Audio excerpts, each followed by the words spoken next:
से मजबूती के साथ झारखंड मुक्ति मोर्चा और कहें तो इंडिया गठबंधन चुनाव लड़ रहा है। दूसरी तरफ महाराष्ट्र से भी वैसी ही खबर आ रही है, जहां वर्सोवा से एक अल्पसंख्यक कैंडिडेट को खड़ा कर कहीं न कहीं बीजेपी के सामने एक बड़ी चुनौती पेश कर दी है शिवसेना उद्धव गुट ने। और इसी खबर के साथ जरा आना चाहता हूं, सबसे पहले जयशंकर जी आपके पास आना चाहता हूं। जयशंकर जी सुन रहे होंगे आप, जयशंकर जी हैं जुड़े हुए। हाँ, तो जयशंकर जी आप सुन रहे होंगे, बहुत महत्वपूर्ण है कि अब महाराष्ट्र में भी बहुत कुछ फ्रेम में होता हुआ नजर आ रहा है। और एक तरफ जयंत पाटिल का बयान आपने सुन लिया, उधर उद्धव गुट ने जो कुछ किया है वो आपने देख लिया, सुन लिया। अब जबकि बहुत सारे पिक्चर क्लियर हैं, बारामती से चाचा भतीजा आमने सामने हैं, ये भी आप देख रहे हैं। फिर से पवार वर्सेस पवार, अजित पवार के सामने एक बहुत बड़ी चुनौती है। इन सबको देखा जाए तो क्या इंडिया गठबंधन के बारे में अगर कहा जाए कि इंडिया गठबंधन ने पेज तो फंसा के रख दिया है, सही होगा जयशंकर जी? होगा राजीव जी, अभी तक तो सब ठीक चल रहा है। अगर भविष्य में भी इंडिया अलायंस जो है मजबूती के साथ, एकजुटता के साथ वहां चुनाव लड़ता है, तो मुझे लगता है कि लोग विश्वासघात का जवाब देने का मूड बना चुके हैं। जिस तरह से शिवसेना में तोड़फोड़ की गई, जिस तरह से एनसीपी में तोड़फोड़ की गई, तो लोगों का एक मन मिजाज तो बन चुका है कि भाई सरकार को गिराना था तो आप चुनाव लड़ते, चुनाव में अगर होता तो आप बना लेते अपनी सरकार। लेकिन जोड़ तोड़, विधायकों की खरीद फरोख्त, ये सारा कुछ करने के बाद आपने सरकार गिराई, पार्टियों को तोड़ दिया। बाला साहब ठाकरे की जो शिवसेना थी, शरद पवार जी की जो एनसीपी पार्टी थी, उसमें परिवार को तोड़ दिया आपने। अब आप जैसे अभी कह रहे हैं कि बारामती में चाचा भतीजे की लड़ाई है, इसके पहले बारामती के लोगों ने ननद भौजाई की लड़ाई भी देखी है, जिसमें ननद ने भौजाई को पटक दिया। लोगों को लगा कि नहीं साहब, जनमत जो है, लोग जनता जो है वो शरद पवार के साथ हैं। और उसी तरह से उद्धव ठाकरे के लिए भी कि जो बाला साहब ठाकरे ने जो बनाई थी, नींव बनाई थी, वो उसके साथ है, उद्धव ठाकरे के साथ है। ये लोकसभा के चुनाव में लोगों ने बता दिया। अब रह गया सवाल विधानसभा के चुनाव का। जैसे आप कह रहे हैं वर्सोवा के सीट के लिए कि एक अल्पसंख्यक को उन्होंने टिकट दिया है। आपको ये मालूम होगा शायद कि जो सर्वेक्षण हुए हैं, अभी ताजा सर्वेक्षण हुए हैं, उसमें महाराष्ट्र के अल्पसंख्यकों की मुख्यमंत्री के लिए सबसे अच्छी पसंद जो है वो उद्धव ठाकरे इमर्ज करके आ रहे हैं। उद्धव ठाकरे के लिए लोगों का ज्यादा पसंदगी है। तो एक तरह से लोगों का एक भरोसा बना है। और कांग्रेस के साथ तो एक जमाने में बाला साहब ठाकरे का भी संबंध रहा है। तो बाद के दिनों में उनका जो अपना हुआ अलग, भाजपा के साथ जो कोलिशन बन गया और सब चलती रही, राजनीति चलती रही। और इसलिए जो है ये गठबंधन मजबूत रहेगा, मजबूत दिखाई देगा, खास तौर से मराठवाड़ा के इलाके में और विदर्भ के इलाके में। विदर्भ जो है कांग्रेस का कभी बहुत बड़ा बास्टन, मतलब जनाधार वाला क्षेत्र रहा है, वेस्टर्न रहा है। और बाद में शिवसेना ने भी उसमें पकड़ बनाई थी, पहुंच बनाई थी। अब चूंकि दोनों मिलकर के लड़ रहे हैं, इसलिए मुझे लगता है कि एनडीए को वहां पे तकलीफ पड़ेगी, जरूर तकलीफ पड़ेगी। अब नवाब मलिक का मामला है, नवाब मलिक के मामले को लेकर के एनसीपी और भाजपा ही आपस में लड़ चुके हैं कि कोई करा उसको टिकट मिलना चाहिए, कोई करा उसको टिकट नहीं मिलना चाहिए। तो ये सारी चीजें हैं। लेकिन जो बात आप झारखंड की हो रही है, देखिए झारखंड तो हमारा बड़ा प्रिय रहा है, बहुत हम झारखंड जाते रहे हैं।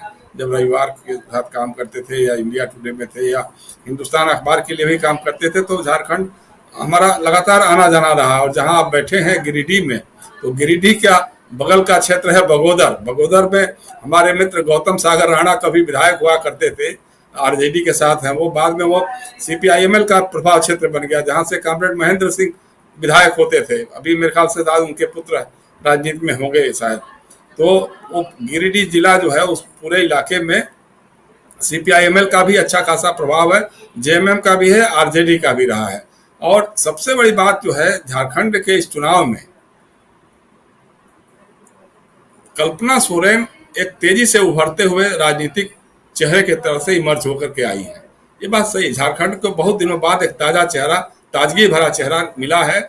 और जिसके प्रति लोगों में एक आकर्षण दिखाई दे रहा है साफ, महिलाओं में, बच्चे में, युवाओं में, बुजुर्गों में भी। जो जैसे प्रियंका गांधी करती हैं या राहुल गांधी करते हैं, जिस तरह से लोकल कनेक्ट या पीपुल्स कनेक्ट बनाने में लोगों को महारत है, उसी तरह की राजनीति जो है कल्पना सोरेन की राजनीति में भी दिखाई देती है।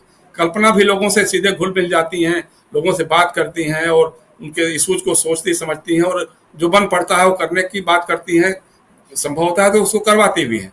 तो वो एक नया चेहरा, ताजा चेहरा मेरे ख्याल से झारखंड की राजनीति को मिला है। और झारखंड में जैसे अभी हमारे मित्र प्रेम कुमार बता रहे थे कि भारतीय जनता पार्टी तो पूरी तरह से एक्सपोज हो गई है, परिवारवाद का नारा देती है, परिवारवाद के खिलाफ बात करती है, हेमंत सोरेन के खिलाफ बोलती रही है कि शिबू सोरेन के बेटे हैं। लेकिन इस चुनाव में चंपई सोरेन को लिया, उनके बेटे को भी टिकट दे दिया। चंपई सोरेन और उनके बेटे दोनों को, अब उन लोगों को अपने गांव में घुसना मुश्किल हो रहा है। रघुवर दास उड़ीसा में राज्यपाल हैं, उनकी बहू पूर्णिमा दास साहू को जमशेदपुर में टिकट दे दिया।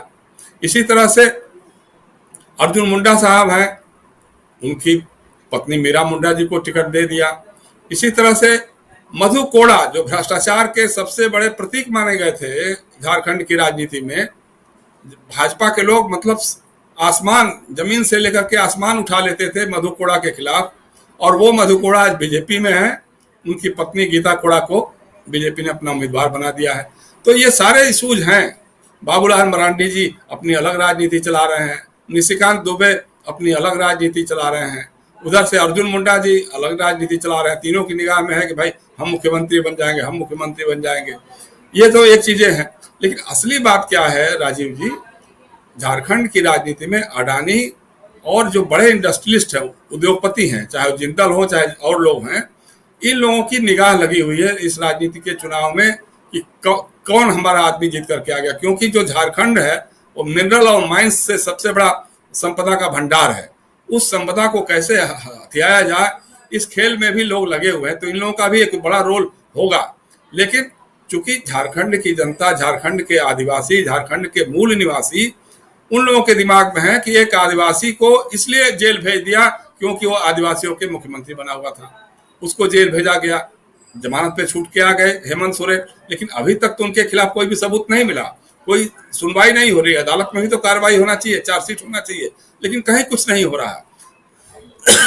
तो लोगों के दिमाग में यह है कि इसका हमको बदला लेना है। जैसे वहां पर हुआ, महाराष्ट्र की बात मैं कर रहा था कि जिस तरह से एनसीपी और शिवसेना को में दो फाड़ करवाया, परिवार को तोड़ा, उसी तरह से चंपई सोरेन को जिस तरह से तोड़ के ले गए, उनसे विश्वासघात कराया। चंपई सोरेन और शिबू सोरेन लगभग एक परिवार के माने जाते थे। वो शुरू से ही, जब झारखंड आंदोलन होता था, बिहार से अलग करके एक राज्य बनाने की बात होती थी, उसमें दोनों कंधे से कंधा मिला करके लड़ते थे। लेकिन राजनीतिक लाभ जोड़ तोड़ की राजनीति में भाजपा के लोगों ने उनको भी खरीदा और उनको भी विश्वासघाती बनाया। तो यही कारण आज है कि जो संथाल परगना का इलाका है, जहां उनका जो इलाका है, उस इलाके में उनको घुसने नहीं दे रहे हैं लोग, वहां पहुंच नहीं पा रहे हैं वो। तो ये हालत हो गई है। तो मेरे ख्याल से दोनों ही राज्यों में अभी तस्वीर तो यही है, लेकिन देखिए चमत्कार तो राजनीति में होते ही हैं। हरियाणा में भी हम लोग देख रहे थे, कांग्रेस एकदम जीत रही थी, जीत कहीं कोई दो राय थी ही नहीं। लेकिन कैसे मामला पलट गया, क्या हो गया, ये तो एक विश्लेषण का विषय अलग से हो सकता है।